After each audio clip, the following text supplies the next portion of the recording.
Hello everyone. Tamil Nadu uniform service recruitment board TNUSRB வந்து அடுத்த SI exams எப்போ கண்டக்ட் பண்ண போகிறாங்கன்னு வேகன்சி நோட்டிஃபிகேஷன் விட்டுருக்காங்க.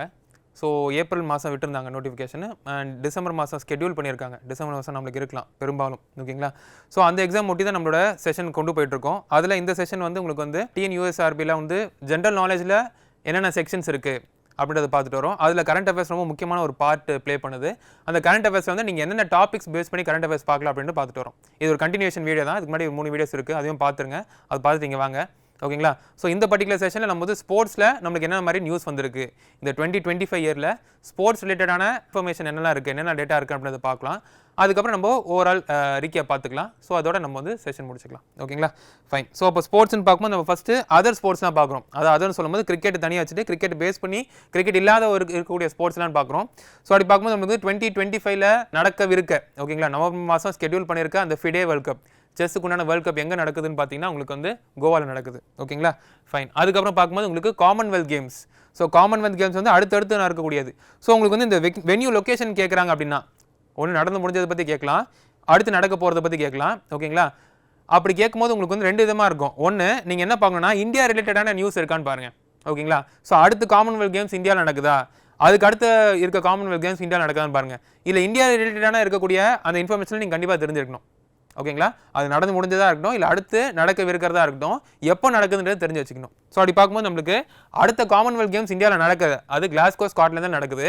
ஆனால் அதுக்கு அடுத்து இருக்கக்கூடிய காமன்வெல்த் கேம்ஸ் வந்து இந்தியாவில் தான் நடக்குது. ஸோ 2030 உண்டான காமன்வெல்த் கேம்ஸ் வந்து இந்தியாவில் தான் நடக்குது, ஓகேங்களா. ஸோ இதை நம்ம பார்த்தாச்சு. இதுதான் தமிழில் இருக்குது. நெக்ஸ்ட் அடுத்து கொக்கோ வேர்ல்ட் கப். ஸோ கொக்கோவில் இப்போ தான் வந்து ஃபஸ்ட்டு வேர்ல்ட் கப்னு ஒன்று நடந்திருக்கு. அந்த வேர்ல்ட் கப்பில் யார் வின்னர் ஆயிருக்கான்னு பார்த்தீங்கன்னா இந்தியா வின்னர் ஆயிருக்காங்க, ஓகேங்களா. ஸோ கொக்கோ பற்றின ஒரு ஐடியா இருந்துச்சு அப்படின்னா உங்களுக்கு நல்லா ரிலேட் பண்ணிக்க முடியும். இல்லைனா கொக்கோ கேம் எப்படி ஆறாங்கன்னு பார்த்துட்டு வாங்க, ஓகேங்களா. எத்தனை பேர் இருக்காங்க, ஃபீல்டில் எத்தனை பேர் இறங்குறாங்க, மொத்தமாக டீமில் 12 பேர்னா ஃபீல்டில் எத்தனை பேர் இறங்குறாங்க, ஓகேங்களா. எப்படி இது டைம் பேஸ்டு கேமாக இருக்கா இல்லை பாயிண்ட் பேஸ்டு கேமாக இருக்கா, ரெண்டுமே இருக்கும். பட் எது வந்து ரொம்ப டிசைடிங் ஃபேக்டராக இருக்குது அப்படின்றத பாருங்கள். எப்படி அட்டாக் பண்ணுறாங்க, எப்படி டிஃபெண்ட் பண்ணுறாங்க அப்படின்றத பார்த்தீங்கன்னா ஒரு ஐடியா வந்துடும், okay. Next FIDE world cup for winner. நடந்து முடிஞ்ச ஃபிடே வேர்ல்ட் கப்பில் விமனில் யார் வின்னர், விமன் கேட்டகரியில் யார் வின்னர் பார்த்தீங்கன்னா திவ்யா தேஷ்முக். இது நம்ம ஆல்ரெடி பார்த்தாச்சு, ப்ரிவைஸ் பண்ணிட்டு வரோம். ஸோ திவ்யா தேஷ்முக் வந்து இந்தியாவோட 88th கிராண்ட் மாஸ்டராக இருக்காங்க. வென் இட் கம்ஸ் டு விமனில் மகளிரை பொறுத்த வரைக்கும் உங்களுக்கு 4வது கிராண்ட் மாஸ்டர் திவ்யா தேஷ்முக்காக இருக்காங்க. அடுத்தது FIFA club world cup. So ஃபீஃபான்றது உங்களுக்கு international federation for football association. So அது அவங்க வந்து என்ன பண்ணுறாங்கன்னா உங்களுக்கு வேர்ல்ட் கப் நடத்துவாங்க, கிளப் வேர்ல்ட் கப் நடத்துவாங்க. கண்ட்ரி பேஸ் பண்ணி இருக்கக்கூடிய வேர்ல்ட் கப் நடத்துவாங்க, கிளப் பேஸ் பண்ணி இருக்கக்கூடிய வேர்ல்ட் கப் நடத்துவாங்க. அப்படி நடந்து முடிஞ்ச கிளப் வேர்ல்ட் கப்பில் யார் வின்னர் பார்த்தீங்கன்னா செல்சி, ஓகேங்களா. செல்சி எஃப்சி தான் வின்னராக இருந்திருக்காங்க. இப்போ அதர் ஸ்போர்ட்ஸ் ரிலேட்டடான நியூஸ் வந்து நம்ம என்ன பண்ணியிருக்கோம், குரூப் பண்ணி பார்த்துருக்கோம். இப்போ கிரிக்கெட்டுக்கு போயிடலாம். ஃபைன். ஸோ ஆல்ரெடி சொன்ன மாதிரி நீங்கள் வந்து ஒரு கரண்ட் அஃபேர்ஸில் பார்க்குறீங்கன்னா ஒன்று இந்தியா சார்ந்த நியூஸாக இருந்துச்சுன்னா கண்டிப்பாக தவிர்க்கக்கூடாது, அதை நம்ம தனியாக எடுத்து வச்சுக்கணும். அதுக்கப்புறம் இந்தியா இல்லாமல் இருக்கிறத வந்து என்னன்றது பார்க்கணும், ஓகேங்களா. ஃபைன். ஸோ அப்போ பார்க்கும்போது உங்களுக்கு ஏஷியா T20, ஸோ ஏஷியா கப்பில் T20 ஃபார்முலே நடத்திருக்காங்க. இதுக்கு யார் வின்னர்னு பார்த்தீங்கன்னா இந்தியா தான் வின்னர், ஓகேங்களா. இப்போ நடந்து முடிஞ்ச ஏஷியா கப் வந்து உங்களுக்கு T20 ஃபார்மேட்டில் தான். எப்பவுமே ஏஷியா கப் T20 ஃபார்மேட் இருக்குன்னு அவசியம் கிடையாது. முன்னாடி 50 ஓவர் ஃபார்மேட்டில் இருந்திருக்கு. இப்போ ரீசெண்டாக T20 நடத்திட்டு இருக்காங்க. ஸோ இந்த T20 ஏஷியா கப்பில் யார் வின்னர் பார்த்தீங்கன்னா இந்தியா தான் வின்னர். யார் கூட நடத்துனாங்கன்றது, அதாவது நான் சொல்கிறது ரன்னர் அப், வின்னர் யாருன்னு பார்த்தோம் இல்லையா, ரன்னர் அப் யாருன்னு பார்த்து வச்சிருந்தோம் அப்படின்னா நம்மளுக்கு இன்னும் ஒரு ஐடியா வந்திருக்கும். ஏன்னா கொஸ்டின்ஸ் வந்து சிம்பிளாக கேட்கணும்னா வின்னர் யாருன்றது மட்டும் கேட்கலாம். கொஞ்சம் காம்ப்ளிகேட் பண்ணணும், இன்னும் கொஞ்சம் கஷ்டமாக கேட்கலாம் அப்படின்னா யார் வந்து ரன்னர் அப்படின்றத கேட்கறதுக்கு வாய்ப்பு இருக்குது. ஸோ அப்போது ரன்னர் யாருன்னு பார்த்தீங்கன்னா உங்களுக்கு பாகிஸ்தான் தான். இந்த மேட்ச் ஞாபகம் இருக்கும்னு நினைக்கிறேன். ஸோ அப்போ பாகிஸ்தான் தான் உங்களுக்கு ரன்னராக இருக்கும், ஓகேங்களா. ஸோ வின்னர் இந்தியா, ரன்னர் யாருன்னு பார்த்தீங்கன்னா உங்களுக்கு Pakistan, okay. Next ICC champions trophy, ஓகேங்களா. ICC champions trophy. ஸோ இதை மினி வேர்ல்டு கப்னு சொல்லுவோம் இல்லையா. வேர்ல்டு கப்பில் மொத்தம் ஒரு 8 டீமோ 16 டீமோ இருப்பாங்க. அதில் குவாலிஃபை ஆனவங்க வந்துட்டதுக்கப்புறம் ஒரு 8 டீம் 10 டீம் இருப்பாங்க, அதை ஆடுவாங்க, ஓகேங்களா. மினி வேர்ல்டு கப்னு சொல்லுவோம். ஸோ சாம்பியன்ஸ் ட்ராஃபின்னு சொல்லிட்டு இல்லை ஆடுறது 8 டீமாக தான் இருக்கும், ஓகேங்களா. ஃபர்ஸ்ட் யார் குவாலிஃபை இருக்காங்களோ அவங்க தான் ஆடுற மாதிரி இருக்கும். ஸோ இந்த மினி வேர்ல்டு கப் யார் ஜெயிச்சிருக்கான்னு பார்த்தீங்கன்னா இதுவுமே இந்தியா தான் ஜெயிச்சிருக்காங்க. இது எல்லாமே இன்டர்நேஷனல் ஈவெண்ட்ஸ், இது இந்தியா தான் ஜெயிச்சிருக்காங்க. யார் கூட ஜெயிச்சிருக்கான்னு பார்த்தீங்கன்னா நியூசிலாந்து கூட ஜெயிச்சிருக்காங்க, ஓகேங்களா. ஜெயிச்சது இந்தியா. ரன்னர் அப் யாருன்னு பார்த்தீங்கன்னா உங்களுக்கு நியூசிலாந்து கூட ஜெயிச்சிருக்காங்க, ஓகேங்களா. ஐசிசி சாம்பியன்ஸ் ட்ராஃபி வென்றவர் இந்தியா. அடுத்தது ICC under 19 world cup women, ஓகேங்களா. ICC under 19 T20 world cup, ஓகேங்களா. அண்டர் 19ன்றது ஒன்று முக்கியமான பாயிண்ட். அடுத்தது T20 world cup for women, ஓகேங்களா. இதை ஜெயிச்சது யாருன்னு பார்த்தீங்கன்னா இந்தியா ஜெயிச்சிருக்காங்க. யார் கூட ஆடி மகளிர் ஜெயிச்சிருக்காங்கன்னு பார்த்தீங்கன்னா சவுத் ஆஃப்ரிக்கா கூட ஆடி ஜெயிச்சிருக்காங்க, ஓகேங்களா. ஸோ பெரும்பாலும் மேஜரான ஐசிசி ஈவெண்ட்ஸ் வந்து இந்தியா ஜெயிச்ச மாதிரி இருக்குது. ஸோ அதனால் நம்ம எடுத்து போடலாம். பட் இதில் நம்ம கன்ஃபியூஸ் ஆகக்கூடாது. ஓகேங்களா, 50 ஓவர் வேர்ல்டு கப் யார் ஜெயிச்சாங்கன்னா நம்ம இந்தியான்னு சொல்லக்கூடாது. இந்தியா வந்து ரன்னர் அப் தான். 2023 நடந்ததா, 2024 2023 இப்போ ரீசெண்டாக நடந்து முடிஞ்ச ஒரு 50 ஓவர் வேர்ல்டு கப் தான். ஆஸ்திரேலியா தான் ஜெயிச்சாங்க. டிராவிஸ் ஹெட்ல நல்லா அடிப்பார் இல்லையா, செஞ்சுரி போடுவார் இல்லையா, ஃபைன், அதெல்லாம் பார்த்தோம். ஸோ அப்போ ஜஸ்ட் பிகாஸ் நமக்கு 2-3 ஈவெண்ட் வந்து இந்தியா ஜெயிச்சதுனால எல்லா ஈவெண்ட்டும் இந்தியா ஜெயிச்சிருக்காங்க நம்ம அசியூம் பண்ணக்கூடாது.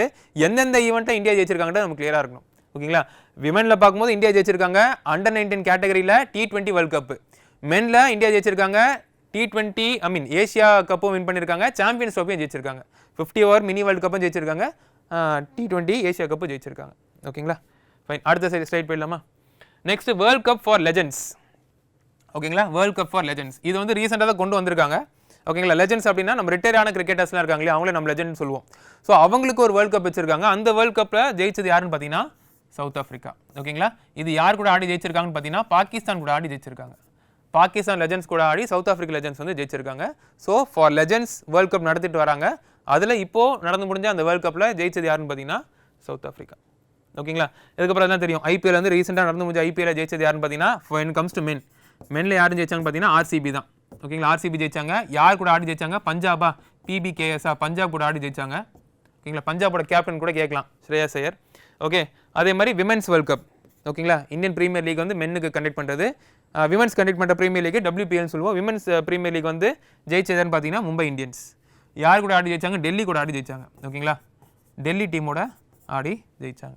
ஃபைன். ஸோ அப்போது கிளப்லேயும் நம்ம யாரெல்லாம் ஜெயிச்சிருக்கான்னு பார்த்துட்டோம். இன்டர்நேஷனல் ஈவெண்ட்ஸில் யார் ஜெயிச்சான்னு பார்த்தோம். இன்டர்நேஷனல் ஈவெண்ட்ஸில் வந்து மென் கேட்டகரியில், விமன் கேட்டகரியில், அதே மாதிரி உங்களுக்கு எக்ஸ் அதாவது ரிட்டையர்டான பிளேயர்ஸ் ஆடுறாங்க. இந்த மென் விமன் பார்க்கும்போது T20 50 ஓவரா டெஸ்ட்டா அந்த மாதிரிலாம் பார்த்துட்டு வரும். ஓகேங்களா, சொல்லிட்டு இருந்த மாதிரி தான். Next ICC test championship. ஓகேங்களா, ஐசிசி டெஸ்ட் சாம்பியன்ஷிப் இதை டெஸ்ட் வேர்ல்டு கப்னு சொல்லுவோம். எப்படி T20 வேர்ல்டு கப் நடத்துறாங்களோ 50 ஓவர்ஸ்க்கு வேர்ல்டு கப் நடத்திருக்காங்களோ அந்த மாதிரி டெஸ்ட்டுக்கும் நடத்த ஆரம்பிச்சிட்டாங்க. ஒரு 3 முடிஞ்சிருக்குன்னு நினைக்கிறேன். ஓகேங்களா, ஸோ அப்படி பார்க்கும்போது உங்களுக்கு வந்து சவுத் ஆஃப்ரிக்கா இப்போ லேட்டஸ்ட்டாக ஜெயிச்சது யாருன்னு பார்த்தீங்கன்னா சவுத் ஆஃப்ரிக்கா. யார் கூட ஆடி ஜெயிச்சிருக்கான்னு பார்த்தீங்கன்னா ஆஸ்திரேலியா கூட ஆடி ஜெயிச்சிருக்காங்க. ஓகேங்களா, ஆஸ்திரேலியா கூட ஆடி ஜெயிச்சிருக்காங்க. சவுத் ஆஃப்ரிக்காவோட கேப்டன் யார்? பவுமா தானே. ஸோ அவர் வந்து கிரிக்கெட் ஹிஸ்ட்ரி. ஓகேங்களா, ஸோ சவுத் ஆஃப்ரிக்கா மேஜர் டோர்னமெண்ட்ஸ்லாம் ஜெயிச்சு, அதாவது நான் சொல்கிறது கப் அடிச்சு வந்து ரொம்ப வருஷங்களாக இருக்குது. அதனால் இது வந்து அவங்களுக்கு ஒரு பெரிய அச்சீவ்மெண்ட்டாக தான் அவங்களுக்கு இருக்கும். ஓகேங்களா, ஸோ ஐசிசி டெஸ்ட் சாம்பியன்ஷிப் வந்து ஜெயிச்சது யாருன்னு பார்த்தீங்கன்னா சவுத் ஆஃப்ரிக்கா. நெக்ஸ்ட் அடுத்தது இந்த கிளப்லேயே பார்க்கும்போது ஐபிஎல் ரிலேட்டடான ஒரு முக்கியமான நியூஸ்லாம் இன்ஃபர்மேஷன்லாம் பார்ப்போம். ஐபிஎல்ல youngest cricketer to score a century. Youngest cricketer to score a century யாருன்னு பார்த்தீங்கன்னா வைபவ் சூரியவன்ஷி. ஓகேங்களா, வைபவ் சூரியவன்ஷி. ஓகே, இவர் வந்து 14 இயர்ஸில் டெபு பண்ணியிருக்காரு. ஐபிஎல் டெபு அதாவது ஃபஸ்ட்டு மேட்ச் ஆடும்போது எவ்வளோன்னு பார்த்தீங்கன்னா மந்த்ஸை விட்டுருங்க, இயர்ஸ்ன்னு பார்க்கும்போது 14 இயர்ஸ். ஸோ ஸ்கூல் படிச்சுட்டு இருக்கவர் ஐபிஎல் வந்து டெபியூ பண்ணியிருக்காரு. அப்படி டெபியூ பண்ணது மட்டும் இல்லாமல் செஞ்சுரி ஸ்கோர் பண்ணியிருக்காரு. லெஃப்ட் ஹேண்டர்லாம் பார்த்துருப்போம் இல்லையா. ஸோ ராஜஸ்தான் ராயல்ஸ் விளையாடிருக்காரு. ஸோ லெஃப்ட் ஹேண்டர் ரொம்ப அக்ரெசிவாக ரொம்ப கம்மி பால்ஸ்லேயே வந்து செஞ்சுரி ஸ்கோர் பண்ணியிருக்காருன்றதெல்லாம் பார்த்தோம். ஓகேங்களா, so youngest cricketer to score a century in IPL. Okay, ஐபிஎல்களில் சதம் அடித்த இளம் கிரிக்கெட் வீரர் Vaibhav Suryavanshi. Next first Indian bowler to take 100 wickets in T20 மட்டுமே 100 விக்கெட்ஸ் எடுத்த ஃபர்ஸ்ட் bowler யாருன்னு பார்த்தீங்கன்னா இந்தியாவை பொறுத்த வரைக்கும் இருக்கக்கூடிய ஃபர்ஸ்ட் bowler யாருன்னு பார்த்தீங்கன்னா ஹர்ஷ்தீப் சிங். ஓகேங்களா, so first Indian bowler to take 100 wickets in T20 யாருன்னு பார்த்தீங்கன்னா ஹர்ஷ்தீப் சிங். T20 100 விக்கெட்டுகளை வீழ்த்திய முதல் இந்திய பந்து வீச்சாளர் Harshdeep Singh. Next second highest run scorer in test cricket. So test கிரிக்கெட்டை பொறுத்த வரைக்கும் second highest, first highest already யாருன்றது தெரியும். ஓகேங்களா, நம்மளோட சச்சின் டெண்டுல்கர் தான் ஃபர்ஸ்ட் ஹையஸ்ட் ரன் ஸ்கோரர். அந்த ஃபீட் இன்னும் முறியடிக்கப்படலை, அந்த ரெக்கார்டு இன்னும் பிரேக் ஆகலை. பட் இவர் வந்து சேஸ் பண்ணிட்டே வராரு, ஹி இஸ் கேச்சிங் அப். ஓகேங்களா, ஸோ இப்போ செகண்ட் ரன் ஸ்கோரர் யாருன்னு பார்த்தீங்கன்னா ஜோ ரூட் வந்து இங்கிலாண்டை சேர்ந்தவர். ஓகேங்களா, ஹி பிலாங்ஸ் டு இங்கிலாந்து. இவர் 13,000 ப்ளஸ் ரன்ஸ் வச்சிருக்காரு, 13K ப்ளஸ் ரன்ஸ் வச்சிருக்காரு டெஸ்ட்டை பொறுத்த வரைக்கும். நம்மளோட சச்சினுக்கு 15K ப்ளஸ் ரன்ஸ் இருக்குது. டெஸ்ட்டில் 15K ப்ளஸ் ரன்ஸ் இருக்குது. 16,000 ப்ளஸ் 100 சச்சம் இருக்கும் இல்லையா, அந்த சச்சத்தை தான் ப்ளஸ்ன்னு போட்டிருக்கேன். ஸோ சச்சினில் வந்து 15K ப்ளஸ் ரன்ஸ் இருக்குது. இவருக்கு பார்த்தீங்க அப்படின்னா ஜோ ரூட் வந்து உங்களுக்கு 13K ப்ளஸ் ரன்ஸு வச்சிருக்காரு. ஸோ இவர் ஜோ ரூட் வந்து இங்கிலாண்டை சேர்ந்தவர். ஓகேங்களா, இங்கிலாந்து பேட்ஸ்மேன். ஃபைன். ஸோ இப்போ இது வரைக்கும் நம்ம வந்து பார்த்ததை திருப்பி குயிக்காக ரீகேப் பண்ணிடலாம். ஏன்னா நிறைய இன்ஃபர்மேஷன் பார்த்துருக்கோம், அது நம்மளுக்கு கன்ஃபியூஸ் ஆகிறதுக்கு நிறைய சான்சஸ் இருக்குது. ஓகேங்களா, ஸோ அப்படி பார்க்கும்போது உங்களுக்கு இம்பார்ட்டண்ட்டான டாபிக்ஸ் இது மட்டும் தான் டாபிக்ஸ்ன்னு நான் சொல்ல வரல. கரண்ட் அஃபேர்ஸில் மொத்தமே இதுதான் இருக்குது அப்படின்னு சொல்ல வரல. இன்டர்நேஷனல் ஈவெண்ட்ஸ் இருக்குது, டிஃபென்ஸ் ரிலேட்டட் இருக்குது, சயின்ஸ் அண்ட் டெக்னாலஜிஸ் இருக்குது. ஓகேங்களா, ஸோ இந்த மாதிரி நம்மளுக்கு நிறைய விதமான செக்ஷன்ஸ் இருக்குது. நம்ம குறிப்பாக என்ன பண்ணுறோன்னா இதை வந்து ப்ரீவியஸ் இயர் கொஸ்டின் பேப்பர்ஸை பார்க்கும்போது இந்த செக்ஷன்ஸ்லேருந்து கொஸ்டின்ஸ் கேட்குறாங்க, டேஸ்லேருந்து கேட்குறாங்க, அப்பாயின்மெண்ட்லேருந்து கேட்குறாங்க, அவார்ட்லேருந்து கேட்குறாங்க, ஸ்போர்ட்ஸ்லேருந்து கேட்குறாங்கிறதுனால நம்ம என்ன பண்ணுறோம்னு பார்த்தீங்கன்னா இதை மட்டும் எடுத்துகிட்டு வரோம். ஓகேங்களா? அதே மாதிரி கரண்ட் அஃபேர்ஸ்ன்றது எதை பொறுத்து இருக்கும், எது வரைக்கும் இருக்கும்னு பார்த்தீங்கன்னா நம்மளுக்கு வந்து அந்த 1 இயர் இப்போ கரண்ட்டாக 3 மாதத்துக்கு முன்னாடி, 6 மாதத்துக்கு முன்னாடி, 1 வருஷத்துக்கு முன்னாடி வரைக்கும் தான் கரண்ட். அது தாண்டி போயிடுச்சு 5 வருஷம் அதெல்லாம் போயிடுச்சுன்னா அது வந்து ஓல்டு டேட்டா, ப்ரீவியஸ் டேட்டா, அது உங்களுக்கு அவேர்னஸில் வந்துடும். ஓகேங்களா? இப்போ வந்து நான் இப்போ கரண்ட் அஃபேர்ஸில் பார்க்குறேன் அப்படின்னா டாலஸ்ட் பில்டிங் எது, டாப் ஸ்கோரர் யார் அப்படின்றத பார்ப்பேன். அதுக்கப்புறம் வந்து நான் வந்து சச்சினை பற்றி பேசினேன் அப்படின்னா, இப்போ நம்ம கடைசி ஸ்போர்ட்ஸில் முடிச்சோம் இல்லையா, top most run scorer in test cricket அப்படின்னு கேட்டாங்க அப்படின்னா அது கரண்ட் அஃபேர்ஸில் வராது. ஏன்னா அது இப்போ நடக்கல, இந்த வருஷம் நடக்கல, அது நடந்து வந்து அவர் ரிட்டையர் ஆகியே பல வருஷம் ஆச்சு இல்லையா. ஸோ அப்போ அது வந்து எனக்கு அவேர்னஸில் வரும், ஜென்ரல் அவேர்னஸ், ஜென்ரல் நாலேஜில் வந்துடும். அதுவே செகண்ட் ஹையஸ்ட் ரன் ஸ்கோர்னு கேட்டான் அப்படின்னா அது நம்மளுக்கு கரண்ட் அஃபேர்ஸில் வந்துடும். என்ன சொல்ல வரேன் புரியுதா? இப்போ ரீசெண்டாக நடந்து முடிஞ்சது உங்களுக்கு கரண்ட் அஃபேர்ஸில் வரும். அதனால கரண்ட் அஃபேர்ஸை தனியாக எடுத்துட்டு இப்போ இருக்கக்கூடிய ஈவெண்ட்ஸை மட்டும் பார்த்துட்டு வரும் செக்ஷன் வைஸ். கொஞ்சம் நாளுக்கு முன்னாடி இருந்தது உங்களுக்கு வந்து ஒரு கேட்டகரி வந்துச்சு அப்படின்னா அது உங்களுக்கு ஜென்ரல் நாலேஜ், ஜென்ரல் அவேர்னஸில் வரும். ஓகேங்களா? ஸோ அது டிஃப்ரென்ஸ் தெரிஞ்சு வச்சுக்கோங்க. எல்லாமே முக்கியம் தான். நம்ம எந்தெந்த கேட்டகரியில் போய் படிக்க போகிறோம், எந்தெந்த செக்ஷனுக்குள்ளே படிக்க போகிறோன்றது நம்ம தான் டிசைட் பண்ணுறோம். ஓகேங்களா? ஃபைன். ஸோ அப்படி பார்க்கும்போது ஃபர்ஸ்ட் லிஸ்ட் ஆஃப் டாபிக்ஸ்னு பார்க்கும்போது ஃபர்ஸ்ட் அப்பாயின்மெண்ட்ஸ் இருக்குது, அதுக்கப்புறம் அவார்ட்ஸ் இருக்குது, இம்பார்ட்டன்ட் டேஸ் இருக்குது, ஈவெண்ட்ஸ் இருக்குது, ஸ்கீம்ஸும் ஸ்போர்ட்ஸும் இருக்குது. ஓகேங்களா? சரி. ஸோ அப்பாயின்மெண்ட்ஸை பார்க்கும்போது நான் என்ன சொல்லியிருந்தேன்னா நீங்கள் எப்படிலாம் வந்து குரூப் பண்ணிக்கலாம்னு பார்த்தீங்கன்னா நம்மளுக்கு ஆர்மி, டிஃபென்ஸ், ஆர்மி, நேவி, ஏர்ஃபோர்ஸை பற்றி ஏதாவது அப்பாயின்மெண்ட்ஸ் இருக்கா அது தனியாக எடுத்து வச்சுக்கோங்க. ஓகேங்களா? அது இல்லை. அதுக்கப்புறம் வேறு என்ன இருக்குது, லா ரிலேட்டடான அப்பாயின்மெண்ட்ஸ் இருக்கா அது தனியாக எடுத்து வச்சுக்கோங்க.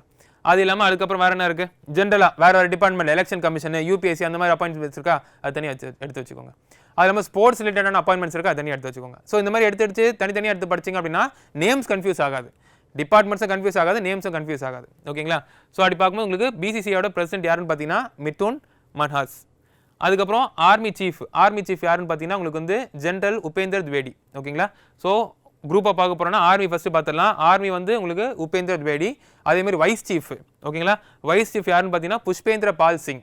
வைஸ் வந்து புஷ்பேந்திர பால் சிங், இவர் வந்து சீஃப் வந்து உங்களுக்கு திவேடி. ஓகேங்களா? உபேந்திர திவேடி, புஷ்பேந்திர பால் சிங் அண்ட் உபேந்திர திவேடி, இவங்க தனியாக வச்சுக்கலாமா? அதுக்கப்புறம் லா வரலாமா? லாவில் என்னென்ன மாதிரி அப்பாயின்மெண்ட்ஸ் இருக்குது, ஒன்று வந்து அட்டர்னி ஜெனரல் இருக்குது, இன்னொன்று பார்த்தீங்க அப்படின்னா உங்களுக்கு சீஃப் ஜஸ்டிஸ் ஆஃப் இந்தியா இருக்குது. ஓகேங்களா? ஸோ அட்டர்னி ஜெனரல் யாருன்னு பார்த்தீங்க அப்படின்னா உங்களுக்கு வந்து வெங்கட்ரமணி இருக்காங்க. அதே மாதிரி சீஃப் ஜஸ்டிஸ் ஆஃப் இந்தியா 52வது சிஜே யாருன்னு பார்த்தீங்கன்னா உங்களுக்கு பிஆர் கவாய். ஓகேங்களா? ஸோ இது தனியாக பார்த்தாச்சா? இது இல்லாமல் என்ன பார்க்கலாம், எலெக்ஷன் கமிஷனில் ஒரு அப்பாயின்மெண்ட் நடந்திருக்கு, நம்மளுக்கு எலெக்ஷன்ஸ் வரப்போகுது, அதனால் இது நம்ம முக்கியமாக பார்க்கணும். Gyanesh. So chief election commission யாருன்னு பார்த்தீங்கன்னா உங்களுக்கு கியானேஷ் குமார். அதே மாதிரி ரிசர்வ் பேங்க் ஆஃப் இந்தியா, இதுவுமே ரொம்ப ரொம்ப ஒரு முக்கியமான ஒரு பாடி. ஸோ ரிசர்வ் பேங்க் ஆஃப் இந்தியாவோட கவர்னர் யாருன்னு பார்த்தோம் அப்படின்னா நம்மளுக்கு சஞ்சய் மல்ஹோத்ரா. ஓகேங்களா? ஸோ இதுதான் உங்களுக்கு வந்து அப்பாயின்மெண்ட்ஸை பொறுத்த வரைக்கும். ஏதாவது எஸ் ரொம்ப ரொம்ப முக்கியமானது ஒன்று இருக்குது, வைஸ் பிரசிடென்ட் இருக்குது. ஸோ இந்த வைஸ் பிரசிடென்ட் வந்து உங்களுக்கு 15th வைஸ் பிரசிடென்ட். ஓகேங்களா? நம்மளுக்கு வந்திருக்கிறது 15th வைஸ் பிரசிடென்ட் யாருன்னு பார்த்தீங்கன்னா நமக்கு சிபி ராதாகிருஷ்ணன். ஓகேங்களா? சிபி ராதாகிருஷ்ணன் இதுக்கு முன்னாடி அவர் கவர்னராக இருந்திருக்காரு. ஓகேங்களா? மகாராஷ்டிராவோட கவர்னராக இருந்திருக்காரு ரீசெண்டாக பார்க்கும்போது. Okay fine. நெக்ஸ்ட் போகலாமா? ஸோ அதுக்கப்புறம் நம்மளுக்கு அவார்ட்ஸ் போயிடலாம். ஸோ அவார்ட்ஸ்னு பார்க்கும்போது எப்படி நம்ம கேட்டகரைஸ் பண்ணியிருக்கோம், எப்படி குரூப் பண்ணியிருக்கோம்னு பார்த்தீங்கன்னா மற்ற நாட்டவர் வந்து நம்மளுக்கு என்ன அவார்ட் கொடுத்துருக்காங்க, நம்ம கண்ட்ரியை சேர்ந்த முக்கிய பிரமுகங்களுக்கு என்னென்ன அவார்ட் கொடுத்துருக்காங்கன்றத பார்ப்போம். ஒன்று. ரெண்டாவது பியூட்டி ரிலேட்டடான அவார்ட்ஸ் என்னென்ன வந்திருக்குன்றதை பார்ப்போம். ஸ்போர்ட்ஸ் ரிலேட்டடான அவார்ட்ஸ் என்னென்ன வந்திருக்குன்றதை பார்ப்போம். ஓகேங்களா? அதுக்கப்புறம் நேஷனுக்குள்ளே இருக்கக்கூடிய அவார்ட்ஸ் என்னன்றது பார்ப்போம். ஸோ அப்படி பார்க்கும்போது நம்மளுக்கு வந்து மிச்ச கண்ட்ரீஸில் வந்து டாப் சிவிலியன் அவார்ட்ஸு, முக்கியமான கௌரவங்கள் கொடுத்ததுன்னு பார்த்தீங்கன்னா நம்மளுக்கு பிஎம்க்கு நிறைய அவார்டு வந்திருக்கு. நம்மளோட பிஎம் நரேந்திர மோடிக்கு நிறைய அவார்டு வந்திருக்கு. அதில் என்னென்ன அவார்டு எந்தெந்த கண்ட்ரி கொடுத்துருக்காங்கன்னு பார்த்தீங்கன்னா கானா கொடுத்துருக்காங்க. ஓகேங்களா? அதுக்கப்புறம் டிரினிடாட் டொபாகோ கொடுத்துருக்காங்க. ஓகே, ஸ்ரீலங்கா கொடுத்துருக்காங்க. அதுக்கப்புறம் சதர்ன் கிராஸ் கொடுத்துருக்காங்க, பார்படோஸ் கொடுத்துருக்காங்க. இந்த 5 பாடிஸ், கவர்னிங் பாடிஸ் சொல்லலாம். இல்லை 5மே கண்ட்ரின்னு சொல்ல முடியாது, கவர்னிங் பாடிஸ் அப்படின்னு சொல்லலாம். ஸோ ஸ்ரீலங்கா கொடுத்த அவார்ட் பேர் என்னன்னு பார்த்தீங்கன்னா மித்ரா விபூஷன். ஓகேங்களா? ஸ்ரீலங்கா கொடுத்த அவார்ட் பேர் மித்ரா விபூஷன். இது வந்து நம்மளோட ஆசைசர் எல்லாமே பிஎம் தான் போயிருக்கு. அதே மாதிரி கானா வந்து என்ன அவார்டு கொடுத்துருக்காங்க, அவார்டு பேர் என்னன்னா ஸ்டாரில் முடியும், order of star.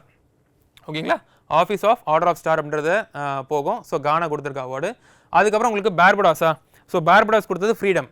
Barbados freedom ரிலேட்டடாக கொடுத்துருக்காங்க. கானான்றது ஸ்டார் ரிலேட்டடாக கொடுத்துருக்காங்க. ஓகேங்களா? ஃபைன். ஸோ பார்படாஸ் ஃப்ரீடம் அப்படின்ற ஆர்டர் ஆஃப் ஃப்ரீடம் கொடுத்துருக்காங்க. நெக்ஸ்ட் பார்க்கும்போது உங்களுக்கு வந்து collar of order of southern cross, order southern cross அப்படின்னு ஒரு அவார்டு கொடுத்துருக்காங்க, சதர்ன் கிராஸ்ன்ற ஒரு பாடி.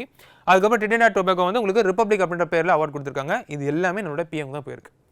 ஓகே, பிஎம்ல தனியாக பார்த்தாச்சு. அதுக்கப்புறம் அவங்கள தவிர வேறுக்காக போயிருக்கான்னு பார்த்தீங்கன்னா நம்மளோட பிரசிடென்ட்டுக்கும் போயிருக்கு.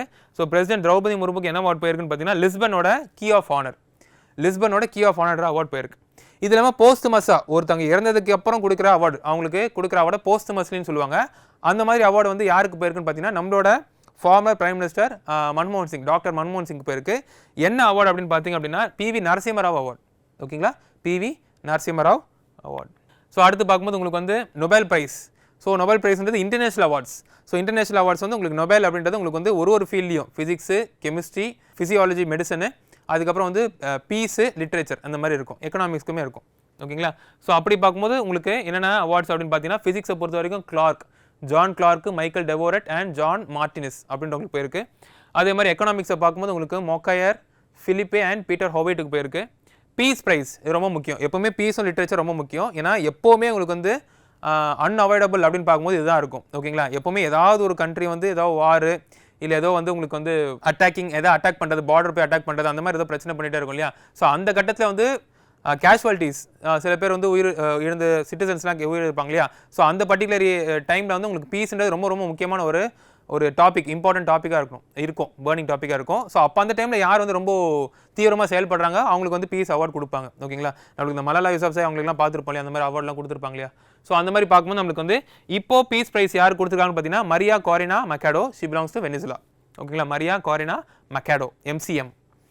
ஓகே, ஸோ அவங்களுக்கு நொபேல் ப்ரைஸ் கொடுத்துருக்காங்க. லிட்ரேச்சர் யார் கொடுத்துருக்காங்கன்னா லாஸ்லோ கிராஸ்னா ஹார்காய்.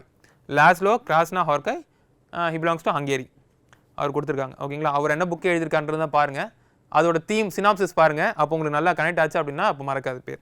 அதே மாதிரி ஃபிசியாலஜியில் பார்த்தீங்கன்னா உங்களுக்கு Brunkow, Mary Brunkow, Fred Ramsdell and Shimon Sakaguchi அவங்களுக்கு கொடுத்துருக்காங்க ஃபிசியாலஜி. ஸோ என்ன மாதிரி ஒரு டிஸ்கவரி பண்ணியிருக்காங்க, என்ன மாதிரி இன்வென்ஷன் பண்ணியிருக்காங்கன்னு பார்த்தீங்க அப்படின்னா இன்னும் கொஞ்சம் உங்களுக்கு ரிலேட் பண்ணிக்கலாம். ஓகே, ஸோ நெக்ஸ்ட் பார்க்கும்போது உங்களுக்கு நேஷனல் வைடு அவார்டு இருக்குது. இதில் வந்து சினிமா ரிலேட்டடான அவார்டு, பியூட்டி ரிலேட்டடான அவார்டு இருக்குது. இது இல்லாமல் ஜென்ரல் அவார்ட்ஸும் பார்த்துடலாம். ஸோ அப்படி பார்க்கும்போது உங்களுக்கு வந்து தாதா சாஹேப் பால்கே அவார்டு, இது வந்து உங்களுக்கு வந்து highest award in when it comes to cinema. சினிமாவில் பெரிய அவார்டுன்றது தாதா சாஹேப் பால்கே அவார்டு தான். இது வந்து நம்ம மோகன்லால் போயிருக்கு. Is a Malayalam actor. Best feature film national அவார்ட்ஸில் பெஸ்ட் ஃபீச்சர் ஃபிலிம் சொல்லிட்டு 12th ஃபெயிலுக்கு போயிருக்கு, அந்த படத்துக்கு போயிருக்கு, Hindi film. Next Miss Universe. So உங்களுக்கு பியூட்டி பேஜன்ஸை பொறுத்த வரைக்கும் யூனிவர்ஸு, வேர்ல்டு, அதே மாதிரி மிஸ்ஸஸ் அப்படின்னு சொல்லிட்டு உங்களுக்கு நிறைய கேட்டகரிஸ் இருக்குது. அது மிஸ் யூனிவர்ஸ் யாருக்குன்னு போயிருக்குன்னா மணிகா விஸ்வகர்மா, மணிகா விஸ்வகர்மாவுக்கு மிஸ் யூனிவர்ஸ் போயிருக்கு. ஓகேங்களா, நெக்ஸ்ட் மிஸ் வேர்ல்டு யாருக்கு போயிருக்குன்னு பார்த்தீங்கன்னா ஒபால் சுச்சாத்தா சாங்ஸ்ரீ, ஒபால் சுச்சாத்தா சாங்ஸ்ரீக்கு உங்களுக்கு மிஸ் வேர்ல்டு போயிருக்கு. ஸோ மிஸ் பார்த்துட்டோமா, அதுக்கப்புறம் mrs world. So mrs world அப்படின்னு பார்த்தோம் அப்படின்னா நம்மளுக்கு வந்து ஷேகோ கேலேக்கு உங்களுக்கு மிஸ்ஸஸ் வேர்ல்டு போயிருக்கு. அதே மாதிரி மிஸ்ஸஸ் யூனிவர்ஸ் யாருக்குன்னு போயிருக்குன்னு பார்த்தீங்கன்னா ஷெரி சிங். ஓகேங்களா, ஸோ அப்போது நீங்கள் அவங்களை பற்றின இன்ஃபர்மேஷன் நீங்கள் படிச்சிட்டிங்க அப்படின்னா உங்களுக்கு மறக்காது, கன்ஃபியூஸ் ஆகாது. யாருக்கு யார் மிஸ் யூனிவர்ஸ், யார் மிஸ்ஸஸ் யூனிவர்ஸ், யார் மிஸ் வேர்ல்டு, யார் மிஸ் யூனிவர்ஸ் இந்தியா யார் அப்படின்றது உங்களுக்கு மறக்காது. அடுத்து போயிடலாமா, அடுத்து ஹால் ஆஃப் ஃபேம். இந்த ஹால் ஆஃப் ஃபேம்ன்றது கிரிக்கெட்டில் வந்து உங்களுக்கு ஒரு வருஷமும் ரிட்டையர்டான பிளேயர்ஸில் யார் வந்து அவங்க வந்து ரொம்ப ஸ்பெஷலான பிளேயர்ஸ், யார் வந்து ரொம்ப நிறைய அச்சீவ் பண்ணியிருக்காங்க, அது கேப்டன்சியிலே ஆகட்டும், இல்லை விக்கெட் கீப்பிங்லேயே ஆகட்டும், இல்லை பேட்டிங்லேயே ஆகட்டும், இல்லை போலிங் ஆகட்டும், இல்லை ஃபீல்டிங்லேயே ஆகட்டும், ஏதோ ஒரு பர்டிகுலர் ஆஸ்பெக்டில் வந்து அவங்க வந்து ரொம்ப நல்லா விளையாடி இருக்காங்க, நல்ல ஸ்போர்ட்ஸ்மேன், நல்ல கிரிக்கெட்டர் அப்படின்னு அவங்க வந்து ஐடென்டிஃபை பண்ணாங்க அப்படின்னா அவங்கள வந்து ஹால் ஆஃப் ஃபேமில் சேர்த்துருவாங்க. அந்த அடிப்படையில் இந்த 2025 ஹால் ஆஃப் ஃபேமில் சேர்த்த இந்தியன் யாருன்னு பார்த்தீங்கன்னா MS Dhoni. Next Polly Umrigar award. இது வந்து நேஷனில் கொடுக்கக்கூடிய அவார்டு தான், இந்தியா பேஸ் பண்ணி இருக்கக்கூடிய அவார்டு. இது வந்து பெஸ்ட் கிரிக்கெட்டருக்கு அந்த இயர் கொடுப்பாங்க. இந்த இயருக்கு யார் கொடுத்துருக்காங்கன்னு பார்த்தீங்கன்னா Indian fast bowler Jasprit Bumrah கொடுத்துருக்காங்க. இவருக்கே இன்னொரு அவார்டும் கிடச்சிருக்கு. இது வந்து global award, Wisden cricketer of the year award. இது நம்ம நிறைய பார்த்துருப்போம், ராகுல் டிராவிட்லேருந்து சச்சின்லேருந்து விராட் கோலிக்கு நிறைய அவார்டு நிறைய முறை கொடுத்துருக்காங்க இந்த Wisden cricketer of the year. இந்த வருஷம் பார்த்தீங்கன்னா உங்களுக்கு யாருக்கு போயிருக்குன்னு பார்த்தீங்கன்னா ஜாஸ்பிரிட் பும்ராக்கு போயிருக்கு. இது இல்லாமல் லைஃப் டைம் அச்சீவ்மெண்ட் அவார்ட்ஸும் அப்பப்போ கொடுப்பாங்க. அந்தந்த ஃபீல்டில் எல்லா ஃபீல்டுமே லைஃப் டைம் அச்சீவ்மெண்ட்ஸ் அவார்டு கொடுப்பாங்க. கிரிக்கெட்டை பொறுத்த வரைக்கும் லைஃப் டைம் அச்சீவ்மெண்ட் அவார்டு வந்து CK நாயுடு ட்ராஃபின்ற பேரில் கொடுப்பாங்க. ஸோ இது வந்து யாருக்கு கொடுத்துருக்கான்னு பார்த்தீங்கன்னா இந்த பர்டிகுலர் இயரில் வந்து உங்களுக்கு சச்சின் டெண்டுல்கருக்கு போயிருக்கு. ஓகேங்களா, நெக்ஸ்ட் இம்பார்ட்டன்ட் டேஸ். ஸோ இந்த இம்பார்ட்டன்ட் டேஸ் வந்து நீங்கள் ஸ்டாட்டிக்காக எடுத்துக்கிட்டாலும் சரி, இல்லை கரண்ட் அஃபேர்ஸ்னு எடுத்துக்கிட்டாலும் சரி, அது நம்மளோட கால் தான். ஓகேங்களா, ஸோ வந்து ஏன் அப்படி சொல்கிறேன்னா டேஸ்ன்றது மாறாது. இந்த வருஷம் ஜனவரி 12 என்னவோ அடுத்த வருஷம் ஜனவரி 12 அதே டேவாக தான் இருக்கும், அதே சிக்னிஃபிகன்ஸ் தான் இருக்கும், தவிர மாறாது. ஓகேங்களா, இந்த வருஷம் இருக்கக்கூடிய ஆர்மி டே அடுத்த வருஷம் இருக்கக்கூடிய நேவி டேவாவோ இல்லை ஆர்மி டேவா இல்லாமையோ போகாது. ஓகேங்களா, அதனால் இதை கரண்ட் அஃபேர்ஸாக பார்க்குறது கரெக்டு தான். ஆனால் அதை மட்டும் பார்க்காதீங்க, அதை பேஸ் பண்ணி உங்களுக்கு வந்து ஏதாவது சிக்னிஃபிகன்ஸ் இருக்கா, தீம் ஏதாவது சொல்லியிருக்காங்களான்றது பாருங்கள். ஃபர்ஸ்ட் பேசிஸில் நீங்கள் என்ன பண்ணணும்னா டேஸ் என்ன டேட்டுக்கு என்ன சிக்னிஃபிகன்ஸ் இருக்குன்றதை பார்க்கணும். ஸோ அப்படி பார்க்கும்போது ஜனவரி டு டிசம்பர் அப்படின்னு நான் வந்து குரூப் பண்ணிட்டு வந்திருக்கேன். ஒன்றுத்துக்கும் ஒரு மாதிரி குரூப் பண்ணேன் இல்லையா. இந்த அவார்ட்ஸ் நான் குரூப் பண்ணேன் இல்லையா. பியூட்டின்றது ஒரு அவார்டு, ஸ்போர்ட்ஸ் கிரிக்கெட்ன்றது ஒரு அவார்டு, அதுக்கப்புறம் வந்து இன்டர்நேஷனல் அவார்ட்ஸ்னு ஒன்று இருக்குது, நம்ம நாட்டவருக்கு கொடுத்த அவார்ட்ஸ்னு இருக்குது, நம்ம குரூப் பண்ணேன் இல்லையா. இதை நான் எப்படி குரூப் பண்ண விரும்புகிறேன்னு பார்த்தீங்கன்னா எனக்கு வந்து கேலண்டர் இயரில் ஜனவரி டு டிசம்பர் என்னென்ன மாதிரி இருக்கோ என்னென்ன டேஸ் இருக்கோ அப்படியே ஆர்டராக பார்த்துட்டு போகலான்டா நான் வந்து டிசைட் பண்ணியிருக்கேன். உங்களுக்கு அது வேண்டாம், நீங்கள் வந்து நேச்சர் ரிலேட்டடாக போகிறீங்க, இல்லைனா வந்து ரிமெம்பரன்ஸ் அதாவது இம்பார்ட்டன்ட் பர்சனாலிட்டிஸ் ரிலேட்டடாக போகிறீங்கன்னா அப்படியும் பார்க்கலாம், தப்பில்லை. ஸோ அப்படி பார்க்கும்போது எனக்கு வந்து Jan 12 வந்து நேஷனல் யூத் டே. இது யாரோட ரிமெம்பரன்ஸ்னு பார்த்தீங்கன்னா சுவாமி விவேகானந்தோட ரிமெம்பரன்ஸில் பார்க்குறோம். நெக்ஸ்ட் Jan 15 வந்து ஆர்மி டே. ஆல்ரெடி உங்களுக்கு நான் சொல்லிட்டு ஆர்மியில் என்ன நடக்கும்ன்றது அதை நீங்கள் மைண்டில் வச்சுக்கிட்டீங்கன்னா அப்படின்னாலே அதை மறக்க மாட்டீங்க. ஸோ Jan 15 ஆர்மி டே. Jan 26 வந்து ரிப்பப்ளிக் டே. 76 ரிப்பப்ளிக் டேவா? ஓகே. ஸோ அப்போது ரிப்பப்ளிக் டேல என்னென்ன நடந்தது நீங்கள் தனியாக கூட பார்த்துக்கலாம் எக்ஸ்ட்ராவாக. அதெல்லாம் ரொம்ப முக்கியமான இன்ஃபர்மேஷனாக இருக்கும். Jan 13 மார்ட்டியர் டே. ஓகேங்களா, தியாகிகள் தினம். ஸோ தியாகிகள் தினம்னு எந்த தியாகியை வந்து மையமாக வச்சு இந்த நாளை நிறுவனாங்க, இந்த சிக்னிஃபிகன்ஸை கொண்டு வந்தாங்கன்னு பார்த்தீங்கன்னா மகாத்மா காந்தி. ஓகேங்களா, ஸோ ஃபாதர் ஆஃப் நேஷன் சொல்லுவோம் இல்லையா, அவங்கள அசசினேட் பண்ண டே இது. அதனால் வந்து அந்த டே வந்து மார்ட்டியர்ஸ் டேன்னு தியாகிகள் தினம்னு அறிவிச்சிருக்காங்க. நெக்ஸ்ட் மார்ச் பார்த்தோம் அப்படின்னா March 8 வந்து இன்டர்நேஷனல் விமன்ஸ் டே. ஓகேங்களா, இன்டர்நேஷனல் விமன்ஸ் டே. அதுக்கப்புறம் March 21 வந்து ஃபாரஸ்ட்ரி டே. ஸோ March 21 ஆகட்டும், March 22 ஆகட்டும், April 21 ஆகட்டும், June 5 ஆகட்டும், இது எல்லாமே எனக்கு நேச்சர் சம்மந்தப்பட்ட டேஸாக இருக்குது. ஸோ March 1 பார்க்கும்போது ஃபாரஸ்ட்டு, March 22 பார்க்கும்போது எனக்கு வந்து வாட்டர், ஃபாரஸ்ட் இருந்தால் தான் வாட்டர் நல்லா வரும். அதுக்கப்புறம் ஓகே, ஸோ March இதோட வச்சுக்கலாம். ஸோ 21, 22 முடிஞ்சிச்சு. அதுக்கப்புறம் ஏப்ரல்லாம். April 14 வந்து in addition to Tamil news day என்ன டேன்னு பார்த்தீங்கன்னா உங்களுக்கு அம்பேத்கர் ஜெயந்தி. ஓகேங்களா, அம்பேத்கர் ஜெயந்தி, அம்பேத்கர் டாக்டர் B.R. அம்பேத்கரோட பிறந்த நாளன்று. ஓகேங்களா, அதுக்கப்புறம் April 22 வந்து வேர்ல்டு எர்த் டே. ஓகேங்களா, உலக பூமி தினம். நெக்ஸ்ட் மேக்கு போயிட்டோம்னா மே ஸ்டார்டிங்கில் இருக்கிறது பாசிட்டிவாக போகும், மே எண்டில் இருக்கிறது நெகட்டிவாக பாசிட்டிவாக மாத்திர ஒரு இனிஷியேட்டிவாக இருக்கும். ஸோ May 1 வந்து என்ன இருக்குன்னு பார்த்தீங்கன்னா இன்டர்நேஷனல் லேபர்ஸ் டே, உலக தொழிலாளர்கள் தினம், சர்வதேச தொழிலாளர்கள் தினம். அதே மாதிரி May 31 என்னன்னு பார்த்தீங்க அப்படின்னா வேர்ல்டு ஆன்டி டொபேக்கோ டே, உலக புகையிலை எதிர்ப்பு தினம். ஓகேங்களா, உலக புகையிலை எதிர்ப்பு தினம். நெக்ஸ்ட் ஜூன், அந்த first half of the year முடிக்கிறோம். June 5 வந்து எனக்கு என்வாயர்மெண்ட் டே. ஓகேங்களா, சுற்றுச்சூழல் தினம், உலக சுற்றுச்சூழல் தினம், வேர்ல்டு என்வாயர்மெண்ட் டே. ஃபர்ஸ்ட் ஹாஃப் ஓகேவா, ஃபர்ஸ்ட் ஹாஃப் ரிலேட் பண்ணி அப்படியே கோர்வையாக சொல்ல முடியுமா? நெக்ஸ்ட் செகண்ட் ஹாஃப் போயிடலாம். ஆகஸ்ட்னு வரும்போது ஜூலையில் டேஸ் இருக்கான்னு கேட்டிங்கன்னா ஜூலையில் டேஸ் இருக்குது, பட் அந்த அளவுக்கு சிக்னிஃபிகன்ஸ் ஹோல்ட் பண்ணல. ஓகேங்களா, இந்த டேஸுக்கு கம்பேர் பண்ணும்போது அவ்வளோ சிக்னிஃபிகன்ஸ் ஹோல்ட் பண்ணல, அதனால் ஸ்கிப் பண்ணிட்டேன். ஃபெப்ரில் இம்பார்ட்டன்ட் டேஸே இல்லையா, இருக்குது. ஜூலையில் இம்பார்ட்டன்ட் டேஸே இல்லையா, இருக்குது. ஆனால் இதோட கம்பேர் பண்ணும்போது நெக்ஸ்ட் லெவலில் நீங்கள் எடுத்து போட்டுக்கலாம். ப்ரையாரிட்டிஸ் நீங்கள் இதுக்கு ஃபஸ்ட்டு கொடுத்துட்டு அதுக்கு செகண்ட், தேர்ட் இந்த மாதிரி மாற்றி கொடுத்துக்கலாம். ஃபைன். August 15 நம்மளுக்கு தெரியும் இண்டிபெண்டன்ஸ் டே. இது எத்தனாவது independence day? 79th independence day, சுதந்திர தினம்.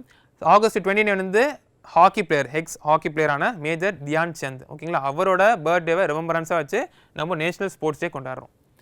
செப்டம்பர் போகிறது September 5 வந்து டீச்சர்ஸ் டே, எல்லாருக்குமே தெரியும். இது யாரோட ரிமெம்பரன்ஸில் கொண்டு வந்திருக்குன்னு பார்த்தீங்கன்னா டாக்டர் ராதாகிருஷ்ணன். ஓகே, அதே மாதிரி September 14 வந்து ஹிந்தி டே.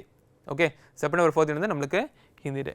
நெக்ஸ்ட் அக்டோபர் போகும்போது October 2 வந்து காந்தி ஜெயந்தி நம்ம சொல்கிறோம். பட் அது மட்டும் இல்லாமல் நம்மளுக்கு ஜென்ரலாக நான் சொல்கிறது இன்டர்நேஷனலி வந்து உங்களுக்கு நான் வயலன்ஸ் டே அப்படின்னு கொண்டாட ஆரம்பிச்சிட்டாங்க. ஏன்னா Gandhi is known for non violence. நம்மளோட மூமெண்ட்ஸே சுதந்திர மூமெண்ட்ஸ்னு பார்க்கும்போதே வந்து உங்களுக்கு நான் வயலன்ஸ் ரிலேட்டட் மூமெண்ட்ஸ் அவர் கொண்டு வந்திருக்காரு, அதுக்கு தான் அவர் வந்து ஃபேமஸ். அதனால நான் வயலன்ஸ் டே வந்து மகாத்மா காந்தியோட பர்த்டே அப்போ அவங்க அனௌன்ஸ் பண்ணியிருக்காங்க. October 8 வந்து ஏர்ஃபோர்ஸ் டே. ஸோ ஆர்மி வந்து பார்த்தோம் இல்லையா, ஜானில் இருக்குன்னு Jan 15 பார்த்தோம் இல்லையா, ஏர்ஃபோர்ஸ் டே வந்து உங்களுக்கு October 8. ஓகேங்களா, fine. Next October 24 United Nations day. இது அவ்வளோ சிக்னிஃபிகன்ஸ் இல்லை, பட் தெரிஞ்சு வச்சுக்கிறது பெட்டர் தான். October 24 வந்து உங்களுக்கு யுனைடெட் நேஷன்ஸ் டே. நெக்ஸ்ட் November 14 வரும்போது November 14 நமக்கு தெரியும் சில்ட்ரன்ஸ் டே. இது யாரோட ரிமெம்பரன்ஸ் கொண்டு வந்திருக்காங்க அப்படின்றது தெரியும். First prime minister of India Jawaharlal Nehru, doctor Jawaharlal Nehru. December 1 வந்து உங்களுக்கு வந்து வேர்ல்டு எய்ட்ஸ் டே. ஓகேங்களா, எய்ட்ஸ் அப்படின்ற அந்த நோயை ஒழிப்பு தினமாக வந்து என்ன பண்ணியிருக்காங்கன்னா December 1 அறிவிச்சிருக்காங்க. நெக்ஸ்ட் December 4 வந்து நேவி டே. ஓகேங்களா, 1 எய்ட்ஸ், 4 வந்து உங்களுக்கு நேவி டே. December 10 வந்து உங்களுக்கு வேர்ல்டு ஹியூமன் ரைட்ஸ் டே. ஓகேங்களா, மனித உரிமைகள் தினம், வேர்ல்டு. ஓகேங்களா, உலக மனித உரிமைகள் தினம். ஸோ இது ஃபர்ஸ்ட் லெவலில் பார்த்து வச்சுட்டு இதுக்கப்புறம் நீங்கள் ஆட் ஆன் பண்ணிக்கலாம். ஆட் ஆன் இது இப்போ என்னென்ன தீம் இருக்குது, இந்த டேஸில் என்னென்ன தீம் இருக்குன்றது லேட்டராக பார்க்கலாம். இது மினிமம் தெரிஞ்சு வச்சுக்கோங்க. டைம் இருந்துச்சுன்னா அதுக்கப்புறம் பாக்கி இருக்கக்கூடிய இன்ஃபர்மேஷன் நீங்கள் பார்க்கலாம். ஃபைன். நெக்ஸ்ட் ஈவெண்ட்ஸுக்கு வந்துடலாமா? ஸோ ஈவெண்ட்ஸ்னு பார்க்கும்போது மொத்தமாக நேஷன் வைட் என்னென்ன ஈவெண்ட்ஸ் இருக்குன்னு பார்த்துட்டோம் அப்படின்னா, மேஜராக இருக்க ஈவெண்ட்ஸை பார்த்துட்டோம் அப்படின்னா அதுக்கப்புறம் நம்ம அடுத்தடுத்து இருக்கக்கூடிய ஸ்கீம்ஸுக்கும் ஸ்போர்ட்ஸுக்கும் போயிடலாம். ஸோ ஈவெண்ட்ஸ்னு பார்க்கும்போது ஃபர்ஸ்ட் மைனிங் டூரிசம் எங்கே கொண்டு வந்திருக்காங்கன்னு பார்த்தீங்கன்னா உங்களுக்கு ஜார்க்கண்டில் கொண்டு வந்திருக்காங்க. அதே மாதிரி இந்தியாவோட ஆன்டி மலேரியல் வேக்சின், நம்ம நாடு வந்து ஆன்டி மலேரியல் வேக்சின் தயாரிச்சிருக்காங்க. அது வந்து AdFalciVax. Vax stands for vaccine. அதுக்கப்புறம் யூரோப்பியன் யூனியன் நம்ம இந்தியாவில் இருக்கக்கூடிய ஒரு ஆயில் ரிஃபைனரி நயாரா எனர்ஜிக்கு வந்து தடை விதிச்சிருக்காங்க. அதுக்கப்புறம் பார்க்கும்போது இண்டிபெண்டன்ஸ் டே ஒட்டி நம்ம பிஎம் வந்து என்ன பண்ணியிருக்காருன்னு பார்த்தீங்கன்னா ஒரு எம்ப்ளாய்மெண்ட் ஸ்கீம் ஒன்று கொண்டு வந்திருக்காரு, PM Vikas Bharat Rozgar Yojana. So 35 million பீப்புளுக்கு வந்து எம்ப்ளாய்மெண்ட் ஆப்பர்ச்சுனிட்டிஸ் ப்ரொவைட் பண்ணியிருக்கோன்னு சொல்கிறார். அதே மாதிரி first hornbill conservation centre. Hornbill அப்படின்றது என்னென்னு சொன்னோம், நம்ம வேழாம்பல் அப்படின்ற ஒரு பறவை. ஸோ அந்த பறவைக்கு நம்மளுக்கு கன்சர்வேஷன் சென்டர் வச்சுருக்கோம். எங்கன்னு பார்த்தீங்கன்னா அண்ணாமலை டைகர் ரிசர்வ் தமிழ்நாட்டில். ஓகே ஃபைன், இதுதான் நம்ம வந்து ரிவைஸ் பண்ணோம். நெக்ஸ்ட்டு ஒரு ஹியூமனிடேரியன் பேசிஸில் ஓகேங்களா என்ன பண்ணியிருக்கோம்னு பார்த்தீங்கன்னா ஃபிஜிக்கு ஹெல்ப் பண்ணியிருக்கோம், அக்ரிகல்ச்சர் பேஸ் பண்ணி ஒரு ஹெல்ப் பண்ணியிருக்கோம். என்ன ஹெல்ப்னு பார்த்தீங்கன்னா சீட்ஸ் ஓகேங்களா. கவுபி சீட்ஸை வந்து நம்ம வந்து ஃபிஜிக்கு கொடுத்துருக்கோம். 5 டன் கவுபி சீட்ஸை ஃபிஜிக்கு கொடுத்துருக்கோம். அதே மாதிரி நெக்ஸ்ட் பார்க்கும்போது வந்து 10 டன் ப்ரொப்பலன் மிக்சர், ராக்கெட்டுக்கு தேவைப்படுற ராக்கெட் மோட்டருக்கு தேவைப்படுற 10 டன் ஒரு ப்ரொப்பலன் மிக்சரை நம்ம வந்து என்ன பண்ணியிருக்கோம்னு பார்த்தீங்கன்னா அன்வேல் பண்ணியிருக்கோம். நெக்ஸ்ட் டெசர்ட் ஹண்ட், 3 படைகளையும் சேர்ந்த ஒரு எக்ஸசைஸ். அது வந்து டெசர்ட் ஹண்ட், அது எங்கே நடந்திருக்குன்னா ஜோத்பூர் ராஜஸ்தானில் நடந்திருக்கு. ஓகேங்களா ஃபைன். ஸோ அதுக்குண்டான தமிழ் இருக்குது, அது ஆல்ரெடி பார்த்தாச்சு. அதனால் நான் வந்து ஃபாஸ்ட்டாக படிச்சுட்டு போகிறேன். நீங்கள் அந்த வீடியோ பார்த்துட்டு இதுக்கு வந்து உங்களுக்கு வந்து நீங்களும் ரிவைஸ் பண்ண மாதிரி இருக்கும், 2 பேர் சேர்ந்து ரிவைஸ் பண்ணுற மாதிரி இருக்கும். அதுக்கப்புறம் ஸ்கீம். ஸோ இது ரொம்ப ரொம்ப ரொம்ப முக்கியம். ஏன்னா நம்மளுக்கு கண்டக்ட் பண்ணுற போர்டுன்னு பார்த்தீங்கன்னா தமிழ்நாடு போர்டு தான். ஸோ தமிழ்நாடு ரிலேட்டடான கொஸ்டின்ஸும் உங்களுக்கு கேட்பாங்க. அதில் நம்மளோட கவர்மெண்ட் அறிவித்த ஸ்கீம்ஸு லேட்டஸ்டான ஸ்கீம்ஸ் இருக்குது, அது ரொம்ப முக்கியமான ஸ்கீம்ஸ் என்னன்றதை அவங்க வந்து கேட்கக்கூடும். ஸோ அப்படி பார்க்கும்போது இதில் ஃபஸ்ட்டு இருக்கிறது தாய்மன்னன் ஸ்கீமு. இந்த தாய்மன்னன் ஸ்கீம் யார் டார்கெட் ஆடியன்ஸ் அப்படின்னு பார்த்தீங்க அப்படின்னா உங்களுக்கு வந்து முதியவர்கள், ஊனமுற்றவர்கள் ஓகேங்களா, மாற்றுத்திறனாளிகள், அவர்கள் தான் வந்து இந்த அவங்க தான் டார்கெட் ஆடியன்ஸ் இந்த ஸ்கீமுக்கு. அவங்க வீடு தேடி வந்து ரேஷன் ஐட்டம்ஸ் பொருட்கள்லாம் போகும், அரிசி பருப்பு சக்கரைன்ற மாதிரி பொருட்கள்லாம் போகும். இது பேர் தாய்மானவர் ஸ்கீம். ஸோ அடுத்து பார்க்கும்போது உங்களுக்கு வந்து அகல் விளக்கு ஸ்கீம். ஸோ அகல் விளக்கு ஸ்கீம் யாருக்குன்னு பார்த்தீங்கன்னா கேர்ள்ஸ் ஸ்டூடெண்ட்ஸோட சேஃப்டி என்ஷூர் பண்ணுறதுக்காக ஓகேங்களா. ஸ்கூலில் கேர்ள்ஸ் ஸ்டூடெண்ட்ஸோட சேஃப்டி என்ஷூர் பண்ணுறதுக்காக கொண்டு வந்தது தான். எதுலேருந்து அவங்கள சேஃப்டி என்ஷூர் பண்ணுறாங்கன்னா சைபர் ரிலேட்டட் கிரைம்ஸ் ஓகேங்களா, இணைய சைபர் ரிலேட்டட் கிரைம்ஸ் டு என்ஷூர் சைபர் இந்த ஆன்லைன் வேர்ல்டு ஓகேங்களா ஃபைன். அடுத்து பார்க்கும்போது காக்கும் கரங்கள். ஸோ காக்கும் கரங்கள் யார், நம்மளை காக்குறவங்கள நம்ம திருப்பி காக்கணுன்றதுனால எக்ஸ் சர்வீஸ் மேன் அவங்களோட ஃபேமிலி அவங்களோட ரிலேட்டிவ்ஸ்க்கு என்ன பண்ணுறாங்கன்னு பார்த்தீங்கன்னா ஒரு ஸ்கீம் கொண்டு வந்திருக்காங்க. ஸோ அவங்க வந்து பிஸ்னஸ் கொண்டு வரணும்னா அவங்களுக்கு வந்து நிறைய வந்து சப்போர்ட் பண்ணுறாங்க ஓகேங்களா, நிறைய விதத்தில் சப்போர்ட் பண்ணுறாங்க. அதுக்குண்டான ஸ்கீம் பேர் தான் காக்கும் கரங்கள் ஸ்கீம்.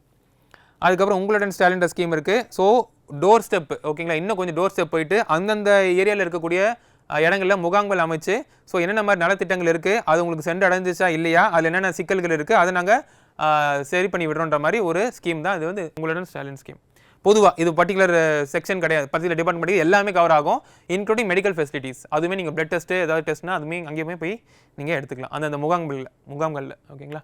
அதுக்கப்புறம் பார்க்கும்போது திறன் ஸ்கீமு. ஸோ திறன்றது பேர் சொல்கிற மாதிரி உங்களுக்கு வந்து என்னென்னு பார்த்தீங்கன்னா ஸ்கோர் ஸ்கில்ஸ் ஓகேங்களா. ஸ்கோர் லேர்னிங் ஸ்கில்ஸ் வந்து என்னென்ன இருக்கும், தமிழ், இங்கிலீஷு, மேத்தமெட்டிக்ஸ். ஸோ அங்கே வந்து உங்களுக்கு எங்கேயாவது கேப் இருக்குது அப்படின்னா அதை ஃபில் பண்ணுறதுக்காக என்ன பண்ணுறாங்க, அதை பிரிட்ஜ் பண்ணுறதுக்காக என்ன பண்ணுறாங்கன்னா இந்த மாதிரி ஒரு ஸ்கீம் கொண்டு வந்திருக்காங்க. ஸோ எந்தெந்த பாடத்தில் உங்களுக்கு என்னென்ன மாதிரி இது இருக்கோ, பிரச்சனை இருக்கோ, சிக்கல் இருக்கோ, டவுட்ஸ் ஏதாவது இருக்கோ, ஸோ அதுக்கு வந்து உங்களுக்கு கிளாரிஃபை பண்ணுறதுக்கு நிறைய டெக்னாலஜிஸ் டெக்னிக்ஸ்லாம் யூஸ் பண்ணுவாங்க இந்த ஸ்கீம் மூலியமா. இந்த ஸ்கீமோட பேர் திறன் ஸ்கீம்.